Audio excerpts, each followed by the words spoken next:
say things surprised you about dancing when you kind of first started? Just how big the dance community was. Okay. Yeah, yeah. I mean, I'd lost my husband, and this was a few years later, and we loved to dance. But we had no idea there was the dance community as large as it is. Like Let's Dance Kelowna has been going for, I'm sure it's about 30 years, if not more. Every 2 weeks, they have a dance. It's mostly ballroom, but sometimes they play some Latin or some swing, depending on who's there, depending on who's DJing, because they're all DJ dances. And we didn't even know about it. Okay. Yeah. If we didn't know about So it. it had been around all this time, but you just didn't even know it existed. Yeah. And that was for sure something for me as well. Like for me, it was the idea that it's not choreographed. I had just assumed that every single step everybody would have to memorize. Right? Yeah, just the idea of the concept of leading and following. Just have no comprehension of it at all. Yeah. And unless you're line dancing, of course, then it's Then you have, it's too then you yeah. do have that. Yeah. Yeah.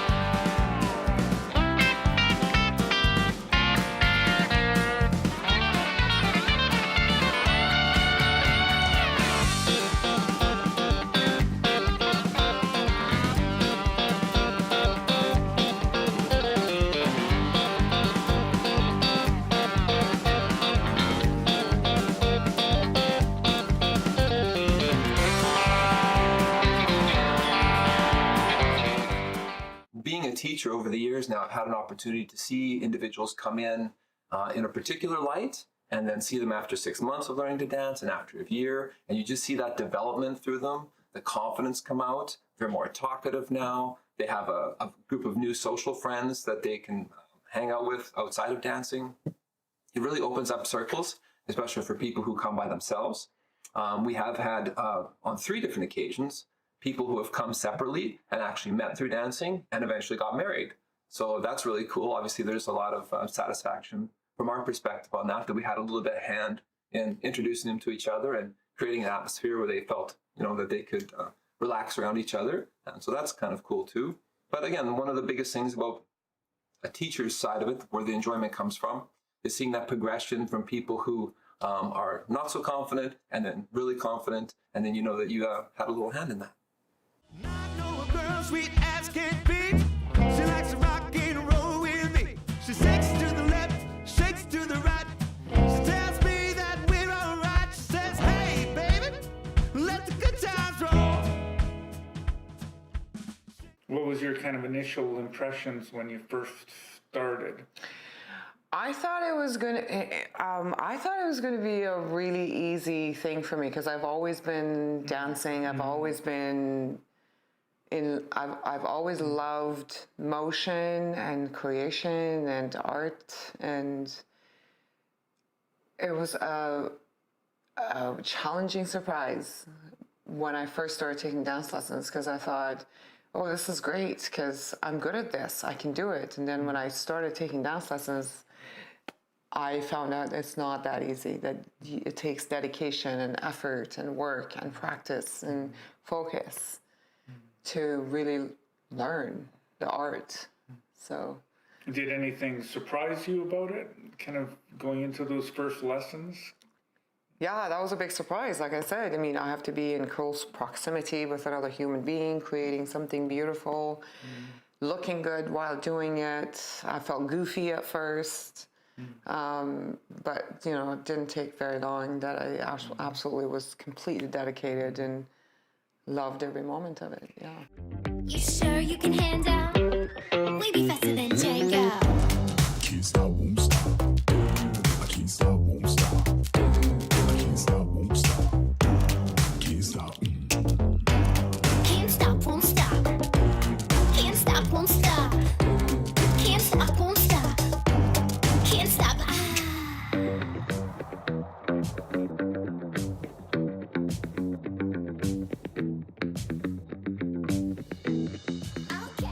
Perception of dance growing up, I had none. All I knew was that my heart wanted it, my body enjoyed it, and the more I did it, the more fun I had.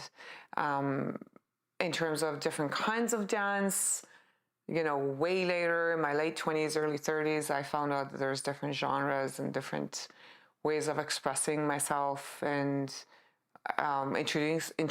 being introduced to different genres of dance, finally finding that Latin dance was the thing that I really, really enjoyed. It's different for different people. Some people only, they go towards ballroom dancing and they love it.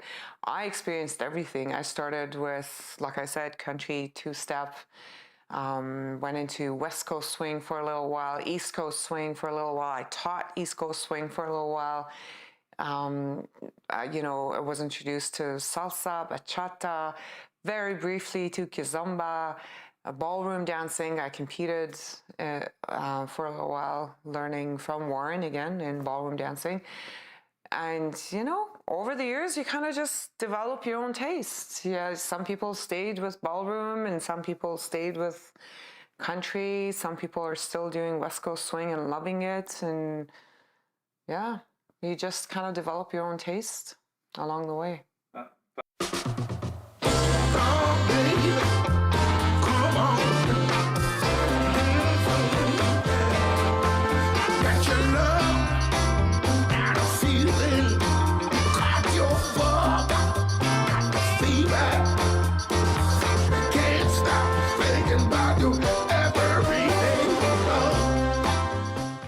Yeah, I think the other aspect of that dancing offers that other hobbies wouldn't is that that one-on-one with another individual.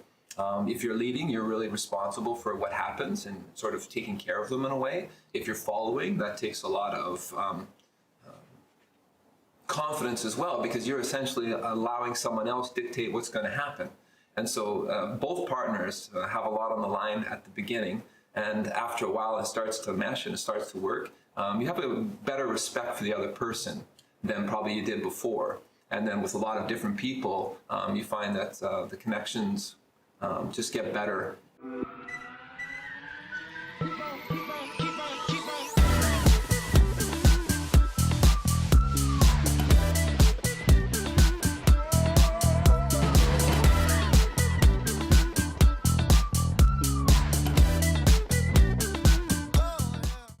Because you've agreed to be vulnerable and humble during this whole process, and that vulnerability and humbleness creates a really deep connection with people. And you kind of want to be around each other more. You want to learn more about this other person. You want to know what makes them tick, what makes them happy and joyful. And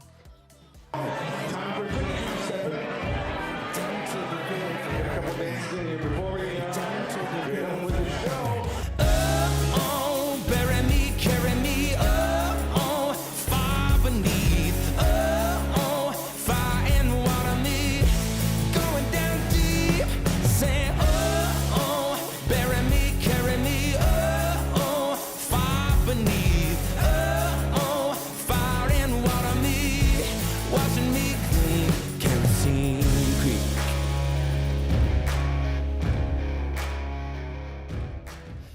And I talk about it all the time to my friends. And I've tried to take friends like to the OK Corral, and none of them have cottoned on, but they all know that I'm dancing. In fact, the first few years I was dancing, they would know never to invite me anywhere on Friday or Saturday night because they knew I'd be out dancing.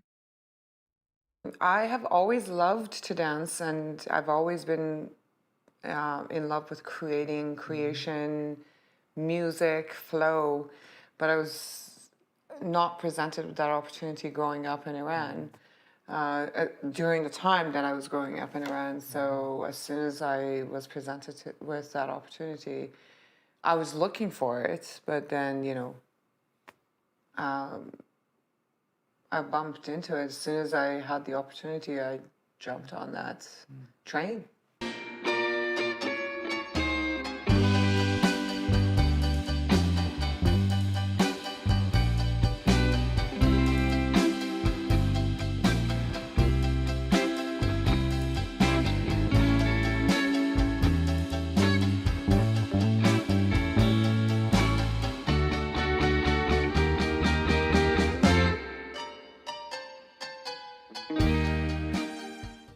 There are, just like anything else in life, you try to learn skiing or soccer or hockey. there are times where you get discouraged, and there are times that you go, ooh, I'm awesome.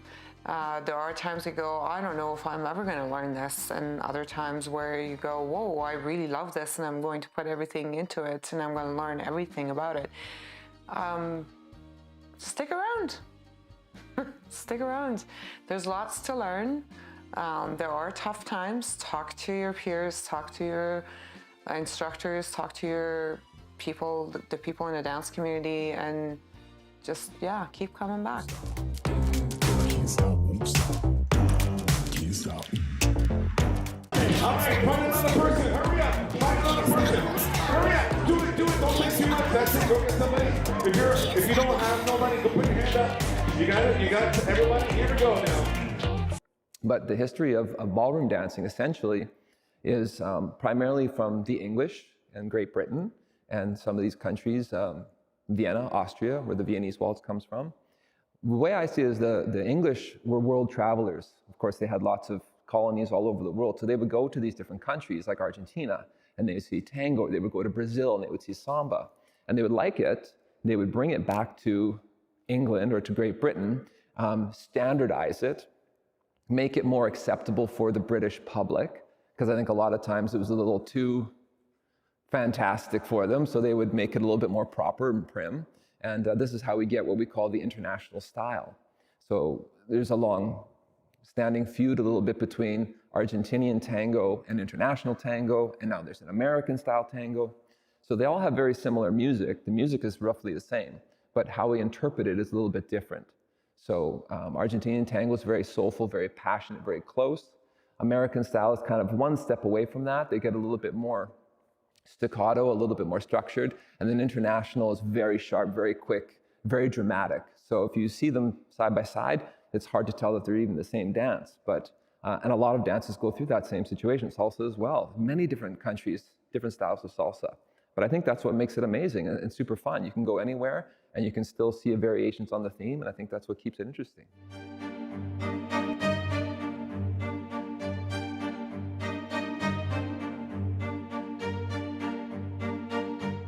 People are different. Everybody's different. Some people just like pick it up and run with it, and it's nothing. And for some people, it takes a little bit longer to get the concept, to get the feel of dance movements, and connect with their own bodies and their own capabilities and what they're capable of, what they're able to do. For me, it was a challenge. I would take dance lessons and I would go away. I would take dance lessons and I would go away. Mainly because, for me, my experience was because there was nowhere to go to dance, to practice.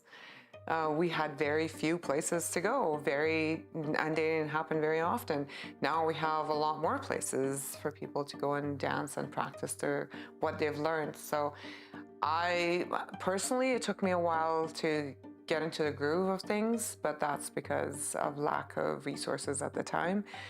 Now there's so much in our little town and in all the little neighboring towns too, so.